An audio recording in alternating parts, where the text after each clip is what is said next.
I have the honor of participating in this event. And I'm thrilled to welcome Dr. Jeffrey Coleman to the From Slavery to Freedom Lab of the Franklin Humanities Institute.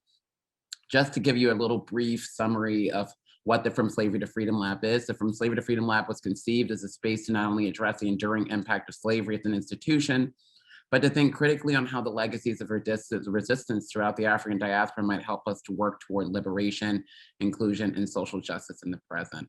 And so that's precisely, Jeffrey's work really speaks to our mission as a lab, and we're so happy to have him here.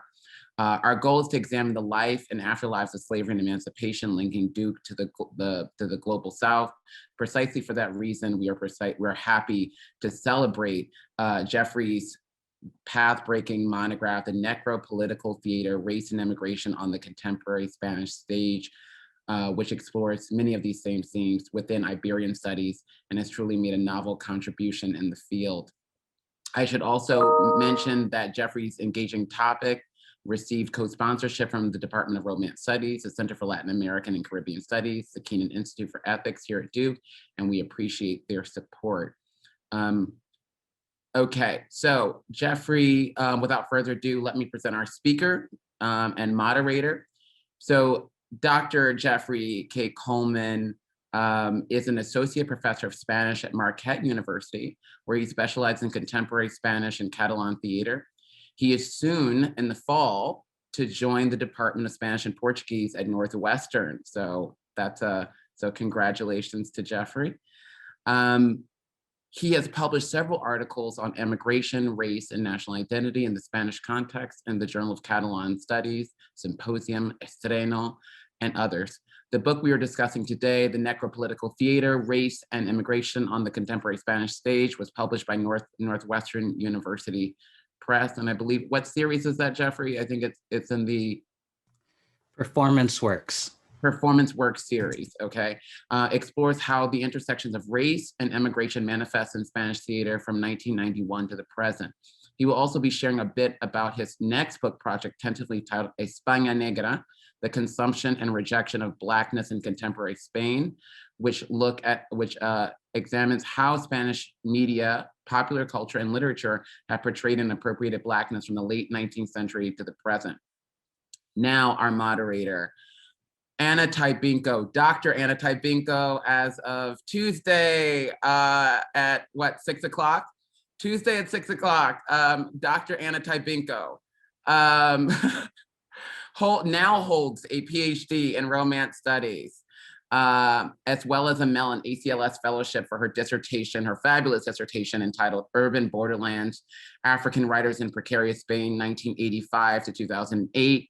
Her research deals more generally with historical constructions of race in the Spanish-speaking world and with fiction as a means of thinking beyond the social limitations of the nation.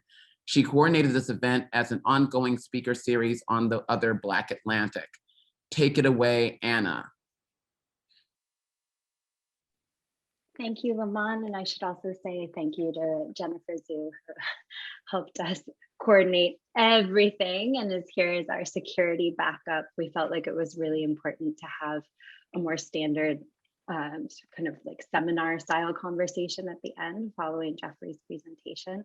So this Zoom is open.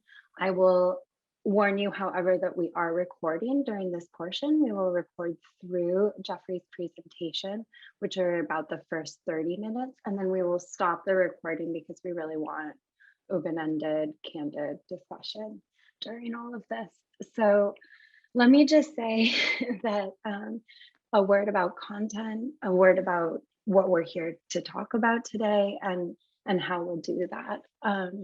As Jeffrey explains in the introduction to the Necropolitical Theater, Spain makes a really fascinating case study for contemporary transnational migratory flows because the country only passed its first consolidated immigration law in 1985, and only then as a bid to join the European Economic Community, therefore kind of setting off an interesting domino effect in terms of what we would call first and third world dynamics. I say this just to underscore that what Jeffrey has done in this monograph is truly unique.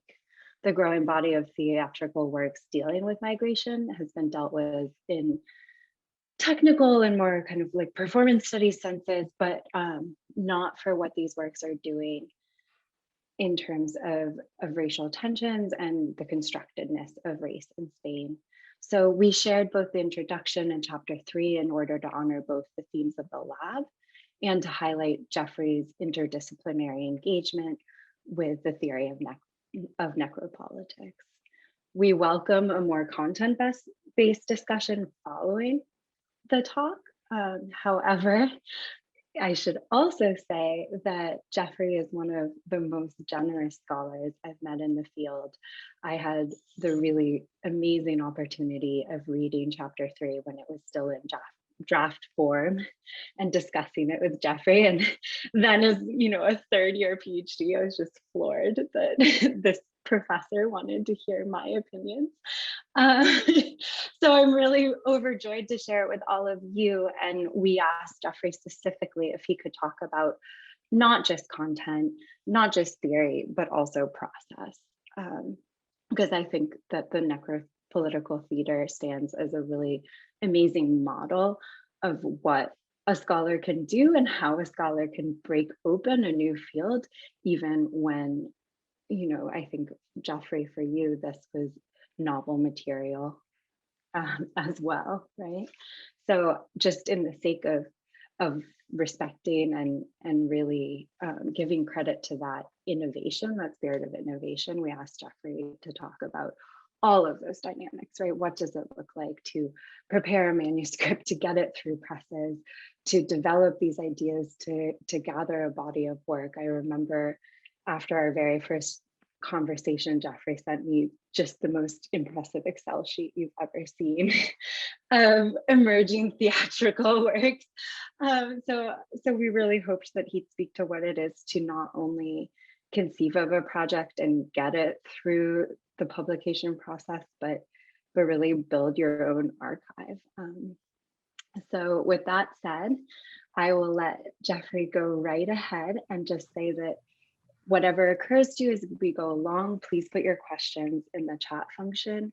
If you don't want to type out the whole question, you can even just say, I have a question, and that way I will know the order to moderate the discussion and once we're finished. Thank you so much for being here today. I just want to start by thanking Lamont and Anna and Jennifer for making this happen. And it's really special for me to be here, in part because a year ago today, I got my copies of the book. That was just kind of an emotional experience. And due to the pandemic, I never got to do a book talk when the book came out. And so this is really the first time I've been able to talk about the book since it came out. So it's really special, and especially because there are so many familiar faces here today that this is really kind of I don't know, it feels like a homecoming in some ways. Okay, I'm going to share my screen and we'll get started.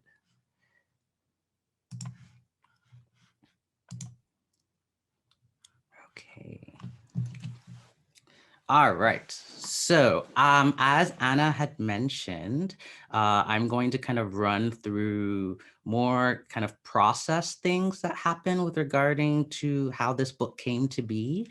But I would like to start by talking about how I even arrived at this project in the first place. So I know there are a couple of junior faculty in the room, so I will start by saying that I did not take the standard path. This is not a revision of my dissertation. I left the University of Chicago feeling kind of down about my dissertation, and I didn't necessarily feel that it was worth turning into a book project. So I decided to take the path of turning the dissertation into a series of articles. In part because at Marquette, I didn't need a book for tenure.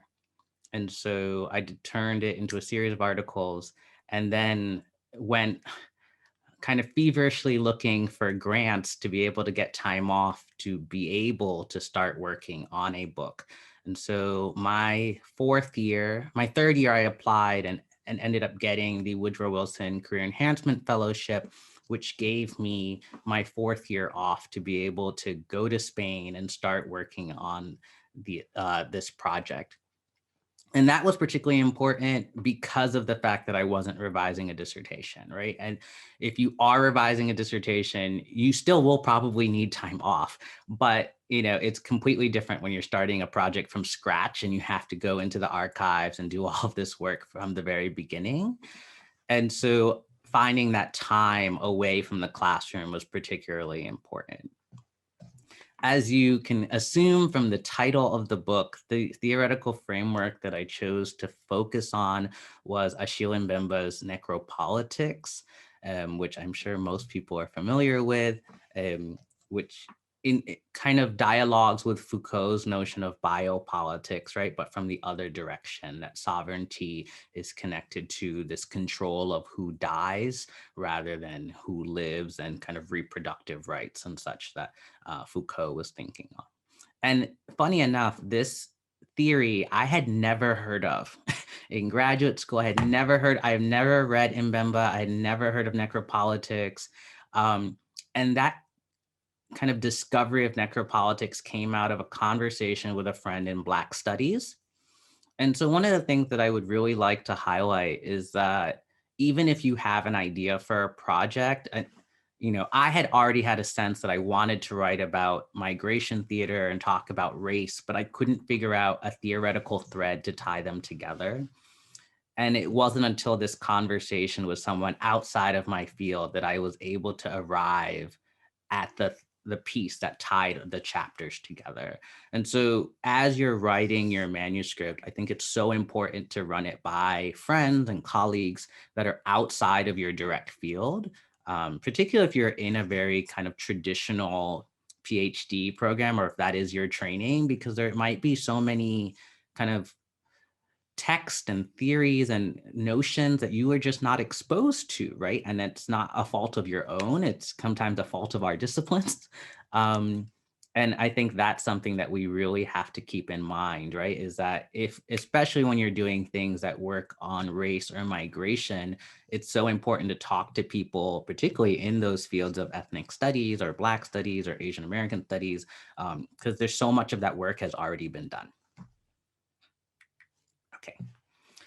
So in terms of the research for this book, I spent the fall semester of 2017 in Madrid and Barcelona doing archival research. So in Madrid, there's a center known as the Centro de Documentación Teatral, the Center of Theatrical Documentation, which is essentially a database of recordings and programs and posters of plays that take place in Spain.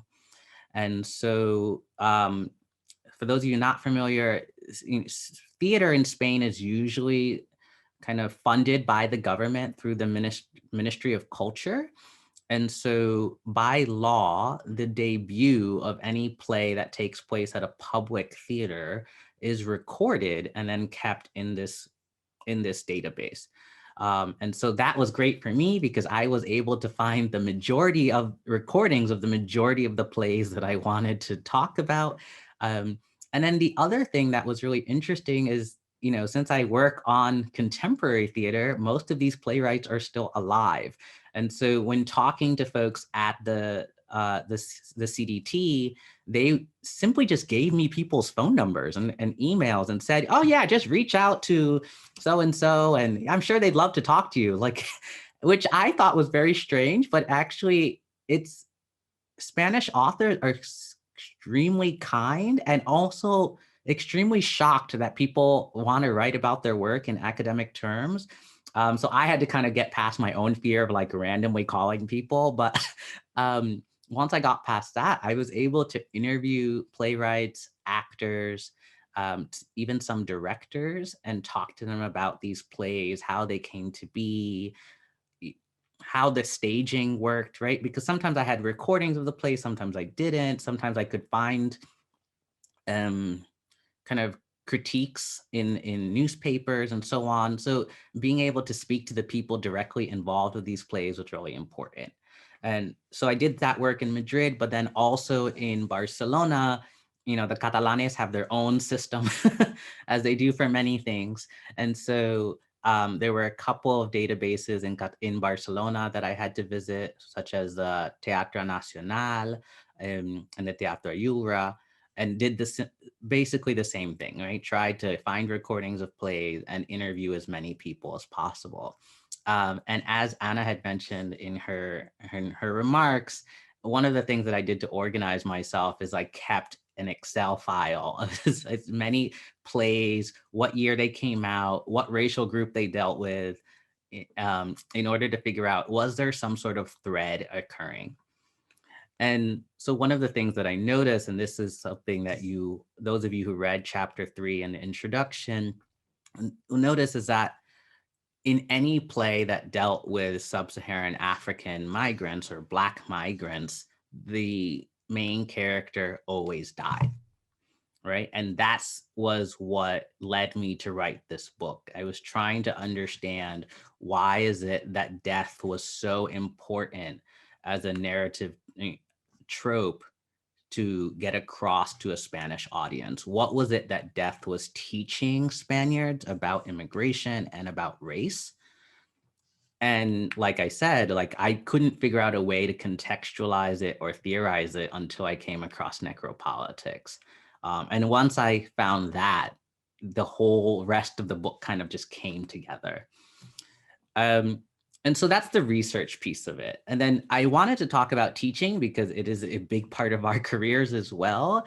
And when you're working on your book, you want to find ways to incorporate what you are researching into your classes, because it serves two purposes, right? It exposes your students to new material, but it also gives you more time to discuss the text that you're currently writing about. Right. So I took many of those plays and taught them, and some of them were quite hard to teach, but it gave me more time to think about them. And as the students would write their discussion questions and we had this, class discussion about them, sometimes they saw things that I had not seen, right? And you are able to kind of think about these plays in a different way. The other thing, since I had gotten the contact information of so many of these playwrights, I would invite them to speak with students through Skype and now Zoom, now that it's kind of ubiquitous. And that was really helpful, right? Because the questions that students had for these playwrights was also some enlightening in some ways, because the questions they had, particularly about production, the types of actors who were cast. In some cases, there were issues about, why was this done in blackface? Those types of things, to understand, how do the playwrights feel about the way these plays were represented. And for most of them, it was out of their control, right? Once they've written the text, a director and a theater company takes it on, and then, Lord only knows what happens after that. Sometimes, it's good, and sometimes it can be really bad, as in the cases that went towards using blackface and other kinds of problematic tropes.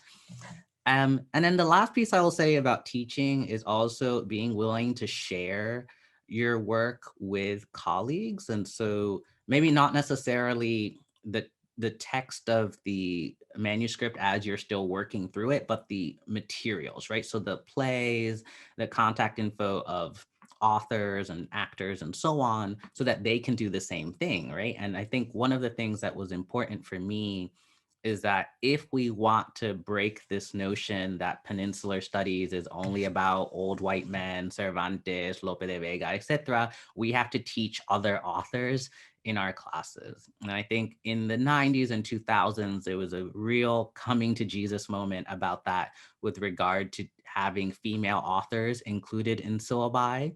But I think now we're at a point where we're having more discussions about including non-white authors and even queer authors into our syllabi as well. And so kind of went on this like evangelizing mission of trying to send out texts to as many people as I could, so that, these texts could be taught in different institutions, and then following back up with those colleagues and saying, well, okay, you taught it, how did it go there? Particularly from my colleagues who have grad programs, right? So, how did PhD or master students react to these texts? Since I only teach undergrads, it's a very different level of discussion. And so I was really interested to see how graduate students were taking on these texts as well. Okay. So the publication process, for me, it took 2.5 years.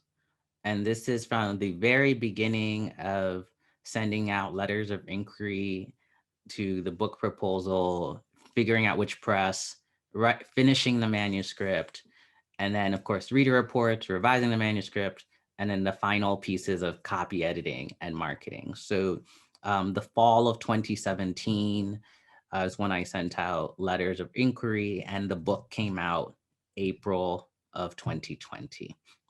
And that's important for everyone to know because it is not a quick process.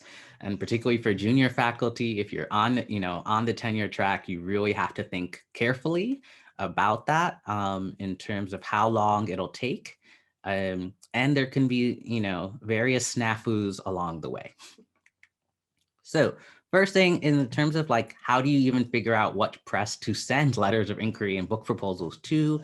I would say the first question would be thinking about, particularly for junior faculty, does your institution have preferred presses in order for you to get tenure, right? Does it have to be a university press? If it does, are there certain ones that are preferred? Routledge and Palgrave are, great, but some universities might not accept that type of press for tenure. Another place to start is where have recent books in your field been published? So for example, in Peninsular Studies, University of Toronto Press has been quite popular. When I was in graduate school, it was Bucknell that was very popular. Liverpool University Press in the UK, and then there's several others. And then something else to consider is this idea of being in a series or a standalone. So a book that I'll reference, Disorientations by Susan Martin Marquez, which was published at Yale, which is not a press that we associate in, at least in Iberian studies, right? It was kind of a one-off in some ways, but because of how important that book is, everyone knows the book, right? Regardless of it, not being in a series that was dedicated to Iberian studies.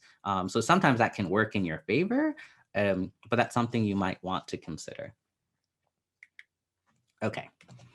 So the letters of inquiry, essentially it's a one-page letter. I wrote them out in Word and then transfer it to an email. It just becomes a long email describing your project and why that press would be ideal. It's very similar to writing your cover letters for the job market, right? Like, here's what I do. Here's why you should hire me, right? In terms of being an author. And they will respond usually pretty quickly, asking for a proposal and all of that, which it entails, right? And the majority of presses, at least here in the US, tend to follow a similar structure. So there's a prospectus in which you talk about your central argument and contribution. You have to write short paragraphs describing each of your chapters. The market analysis, which for me was actually the hardest part to write, was thinking about what books are similar to yours and which books you dialogue with. And then who's the audience? Who's going to buy this book? So, thinking beyond, for me, thinking beyond Peninsular Studies, who else would be interested in reading this? So, people in theater, people in performance studies, people in Latin American studies and Black studies, etc. Manuscript information. So just like, how long do you think the book will be? And a note here is that it seems as though university presses are moving towards shorter books. So I'll talk about this more when I get to the contract, but my contract asked me to not go past 70,000 words. And my book, when it was all done, is less than 200 pages, which I was kind of like, oh, this is really short. But it seems to be the trend. And I think in part because sales are down and many people are going towards ebooks anyway. And so having long tomes, which used to be very common, particularly in my field, it's not working in the best economic interest of university presses. So don't be surprised if, when you go through this process, something like 75 or even 80 is what comes up. Images, if you have them, right? How many, if they're black and white versus color, many presses have rules about how many you can have. And then of course, the most important thing is, when do you think the book, you'll have the full manuscript? Sample chapters, most presses will ask for one, some will ask for two. And then who do you think could be possible readers? Think carefully about that, right? Who will, you need positive reviews, right? So don't necessarily, it can't necessarily always be the big names in your field. Think about who will read it and have important contributions to add, and will give you good feedback, despite it being anonymous, right? You're not going to know who these people are, but you want to think about who are going to be able to give you the feedback necessary to make this book powerful. Okay. So with publication, there's going to be two types of contracts that come up. The first would be advanced contracts, which is what I did. It's based on your proposal and the sample chapters. Not all presses will give them. For example, the University of Toronto does not, which was a press I was considering. And one of the things that comes up with an advanced contract is you usually will get a max of 24 months once you get the contract to complete your manuscript, and then it's sent out to reviewers for review. And if your reader reports are not positive, then your contract is pulled, and then you have to start from scratch and find a new press, right? So that 24 months that you have to finish your manuscript and polish it, you really have to make sure you put as much effort in as possible, because it still has to go through peer review, right? The advanced contract is not a saving grace. And especially if you're around the third year review point, right? An advanced contract looks good, but it doesn't necessarily mean anything until you get those reader reports back and you have an official contract that says that you are moving forward. And then the other route would be the regular contract. So that's when you give your book proposal with the entire manuscript, and then it's sent out for review, comes back, you get the positive reader reports, and then you get a contract. So for the other peninsularists who are in the room, like Toronto is an example of that, right? Where you would send out the whole manuscript with the proposal, and it will be read. I went for an advanced contract in part because I was in my fourth year already, and I wanted to kind of move through the process quickly. I know myself and I needed hard deadlines. So this idea of waiting until the whole manuscript was done meant how long could that be? 3 years? 5? How long is it going to take me to write this? And so having that, I think I had less than 24 months for sure in my advanced contract. It was a light under me to finish the manuscript, and it was great. I was working on this continuously and made it happen. And I think that, I guess you have to know yourself, right? If you have the self-discipline to set deadlines and stick to them, a regular contract might work for you. If you are really under the gun in terms of the tenure clock, or if you are just someone who needs hard deadlines from an external source, then an advanced contract might be better for you. And that might also help you decide what types of presses to pick. Okay. So if you have multiple offers from publishers, which granted, this will only happen if you are going through the advanced contract route, because if you're doing if you're sending out the entire manuscript, you should only do that with one press at a time, usually. So in my case, I had sent out the book proposal and chapters to 3 presses, and 2 of them, Northwestern and Liverpool, both wanted to offer me advanced contracts.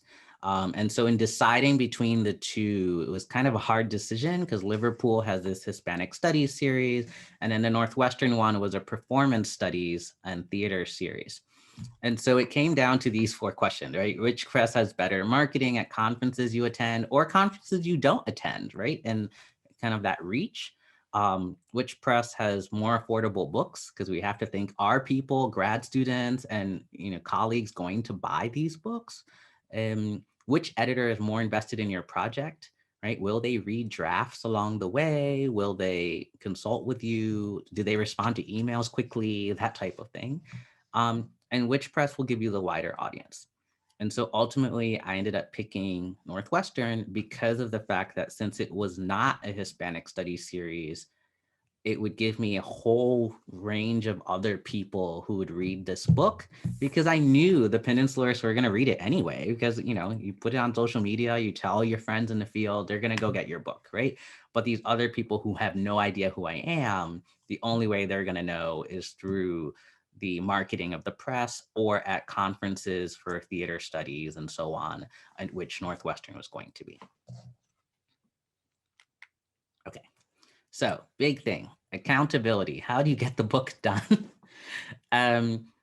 One thing for me was writing partners. I had two that I met with separately, pretty much weekly. One was in person, that we would go to each other's houses, you know, and alternate each week. And the other one was someone who was virtual. Neither of them were in my field, although one of them was a Latin Americanist who also does theater. So we were kind of close.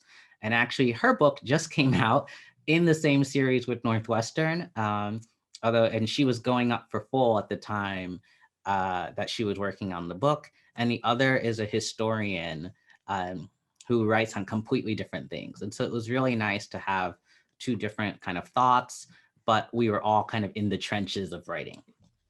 And one thing I discovered while working on this first book, I use a program called Scrivener to write my book. And I'll talk about why in a second, but I found it really helpful in terms of creating goals and targets for my chapters. I would advise everyone to use a citation manager for a book, whether it's EndNote, Zotero, whatever it is that you prefer, but pick one and use it. This was really important for me because Northwestern required me to do all my citations in Chicago style, which I had never used. And so the idea of having to do all of that by hand was insurmountable. And so it's like, okay, I have to use some system that can automate it, right? Because MLA is kind of ingrained in us, in our field. And then another really helpful trick that I still am continuing to use is scheduling conferences for each of your chapters. So spread them out throughout the year, but you know, you have MLA in January, present on your first chapter. Is there, you know, LASA, which I think was in May, have chapter 2, have something in the summer to present chapter 3, and you know, and so on and so forth. And it, hopefully, if you get feedback and questions for each of those chapters, it'll give you things that you can add to your revision of those chapters or polishing. And it also kind of flags to the field what you're working on, right? So even though you might not be working on articles connected to the book, you at least let people know like, oh, you are actively writing and working on this larger project, even if they haven't seen anything tangible yet. All right, so Scrivener, I'm just going to talk really quickly. This is a screenshot of what it kind of looks like. It does have a little bit of a learning curve, but I particularly like it because of how it's organized. So in that left column, you can see there's all these folders. And so each chapter was a folder, and then there's little text within those, which are each of the subsections of the chapter. And at the bottom, there's that research section where I literally put any PDF or document that had to do with each chapter. And Scrivener has this really nice split screen function. So you can have the PDF of an article or book that you're looking at while you're typing the manuscript. So you can like pull and copy paste, and it's really nice. And then there's also on that right side, there's all the footnotes and things that I have put in there. But the main reason I got Scrivener was for this function, which is targets. And this screenshot is actually from the second book that I'm working on now, but you can put in a deadline. So I put in randomly February 1st of next year to have the whole manuscript done. That is impossible, but it's just to give you a sense. And it'll tell you how many words a day you need to write. And you can even set it such that you don't write on weekends, which I think is what I have, right? So Monday through Friday writing, I need to be writing 315 words a day to reach 70,000 words by February 1st of next year, which actually doesn't sound that bad, but teaching and life and pandemic and so on. So that, gives you a sense. And I found that really helpful just to kind of motivate myself. And you see the little bar moving as you keep writing. And you can even do that for individual chapters. So if you want a chapter to be 5,000 words or 8,000 words, you can put targets for each chapter. And that could also help. It's nice also for long articles as well. You could do a separate kind of folder for that type of thing. So I found it very helpful. And I just want to end by talking a little bit about the second book project.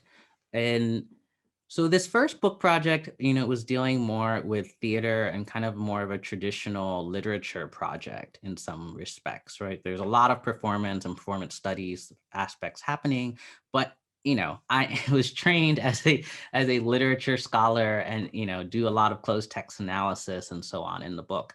Whereas the second project is really expanding into this notion of Black European studies and looking at Spain, which has not been done in a monographic form. And so taking myself a little out of my own comfort zone, but exploring work that is super interesting. And so the chapter I'm writing now is about the history of Conguitos, a very famous candy brand in Spain that's had a very long history of racist iconography. And how did that come to be? Why does it still exist? What impact does it have on kind of national identity and even on Afro-Spaniards today, right? And so kind of moving direction, and I think that's really important for all of us to think about in terms of your first book, particularly if it's a revision of your dissertation, right? It kind of lets you stand in your field, but your second book has to move beyond, right? In some way, shape, or form. And you don't necessarily have to change fields, but you need to kind of demonstrate that you are evolving as a scholar and looking at things in new ways. And so one of the things that I'm doing with this project, there's still going to be lots of literature in here, but the literature is used as a way to demonstrate how the societal issues around Blackness are being articulated.